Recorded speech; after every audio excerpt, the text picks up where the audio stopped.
folks, welcome to 8.10, which is a section called partial fractions.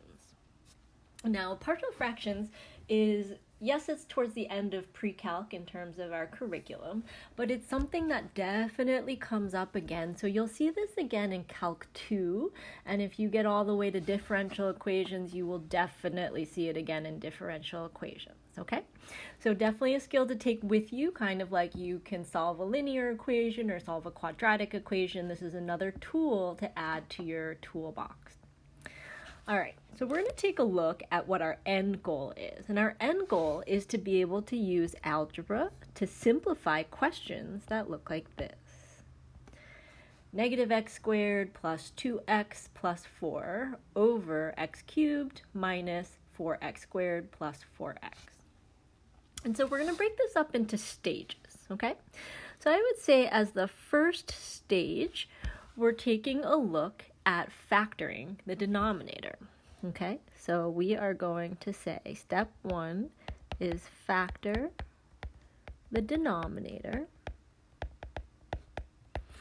into linear and something called irreducible quadratic factors, okay? So let's take a look at the actual steps. So I look at my denominator, and I see that I have x cubed minus 4x squared plus 4x. And I notice that all three terms have an x, so I go ahead and factor that out as the greatest common factor, and I leave the x squared plus 4x plus 4 inside. And then I'm able to break that second factor down into linear factors. So I have the x and then x minus 2 squared, okay? So in this case, we do have our denominator in linear factors.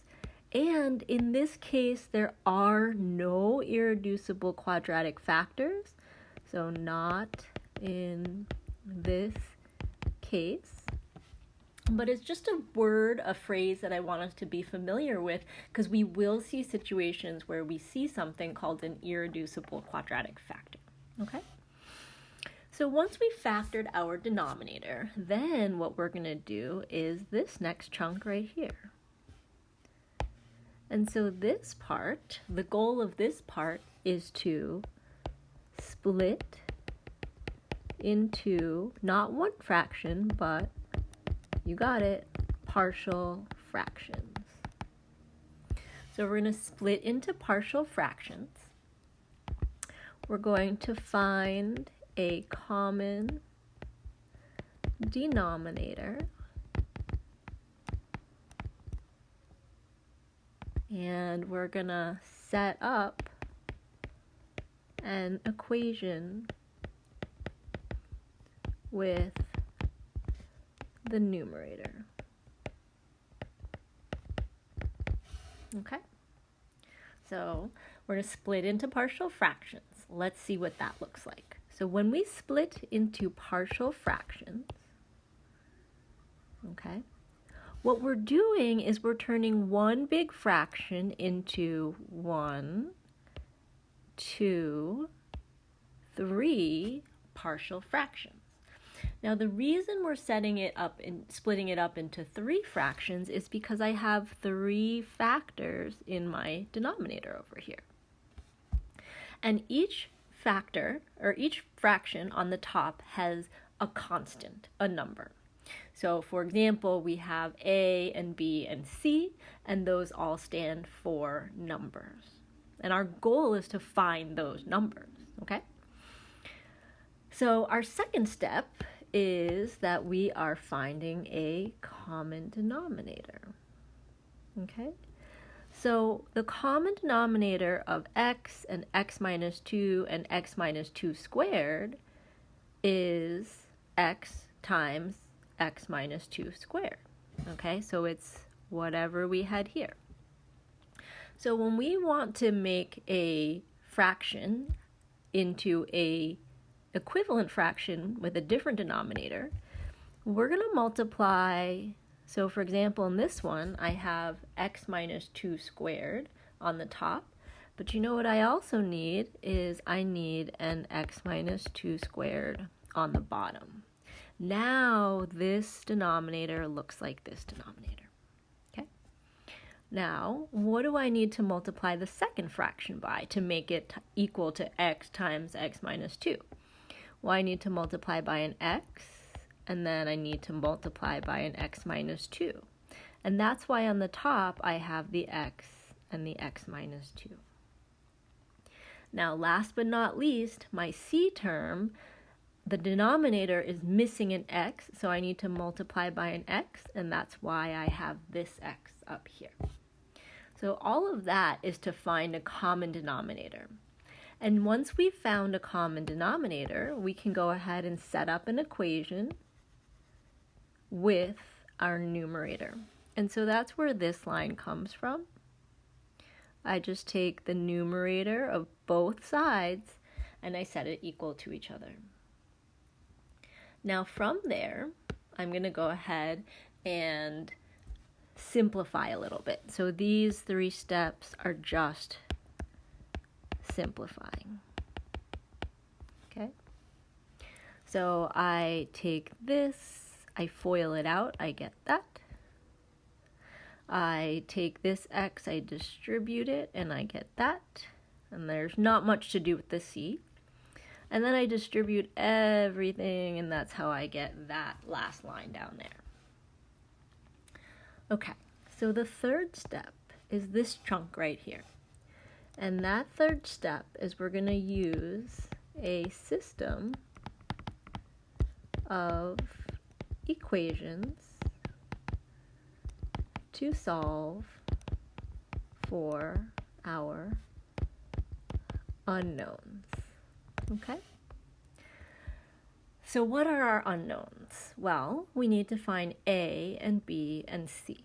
And so what I do is I sort them by letter.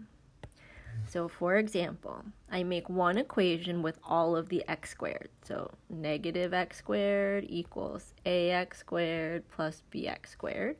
And that's where I get this pink equation from. And then I pick all the terms that have an x. So 2x equals negative 4x minus 2b plus cx. And that's where I get this second equation from. And then the last equation, I have the 4 equals 4a, and that's the only term that has no x's and no x squareds, and that's where I get this last equation from. Now, usually, one of these equations is going to be really straightforward to solve, and I think in this case, we can see that it's going to be this last equation. So I divide both sides by 4, and I get a equals 1. What that allows me to do is to figure out what all the other letters are, okay? So, how do I go from here? Well, in this pink equation, I have negative x squared equals ax squared plus bx squared. I'm going to divide all the x squareds away, and so that's how I get negative 1 equals a plus b. Now, from earlier, I found that a is 1, so that's why I can replace that, and that gives me a b value of negative 2. Now that I have a and b, I can do something similar with the second equation, and everywhere that I see an a, I'm going to put a 1, and everywhere I see a b, I'm going to put a negative 2, and then the only thing that I don't know is c, and I can solve and get c equals to 2. Okay? Our last step here is to go ahead and substitute back in to our partial fractions. And all that means is that, yeah, we can find our a, b, and c, but at the end of the day, we want to put them back into our equation. And so that's how we get this as our final line of a is 1, so 1 over x, plus, b is negative 2, so we can say negative 2 over x minus 2, plus c is 2, so 2 over x minus 2 squared. Okay? So I'm going to zoom back out for a moment so you can kind of see the whole page. I know that this problem is a lot, and I think as we work through some more problems, it'll make a little bit more sense, okay? But I just wanted to kind of give you an overview of what our flow is. So we're going to factor the denominator, we're going to split into partial fractions, and we're going to set up a system of equations, and we're going to substitute back into our partial fractions. All right. Before we finish this video, let's go ahead and take a look at some different cases, okay? So what's helpful is to know, once you've factored it, what goes on top of that factor to set up your partial fraction. So if we have what we call a linear factor on the bottom, like ax plus b, then on the top, we're going to have a constant. So just the letter A or just the letter B, very much like we had in that example we just saw. But sometimes you'll notice that that linear factor is repeated, meaning that it might be raised to the second power, the third power, whatever. And in that case, we're still going to have constants on the top, but for every repetition, you need another term. So 1 to the power of 1, you only need 1. But if you have ax plus b to the power of 2, you're going to need both of these two. And if you have ax plus b to the power of 3, you would need 3 of them. But all 3 will have a constant in the numerator. Okay. Well, sometimes we see an irreducible quadratic factor. So it's a quadratic, but you can't factor it. If that is the case, then your numerator becomes a linear, so ax plus b, and you have 2 unknowns that you have to solve for, okay? And every once in a while, you'll get an irreducible quadratic factor that is repeated, okay? Like that k is still there. You'll still have linears on the top, but just like the repeated linear factors, if it's to the power of 1, you need 1. If it's to the power of 2, you need 2 different terms. If it was to the power of 3, you would need 3 different terms, okay?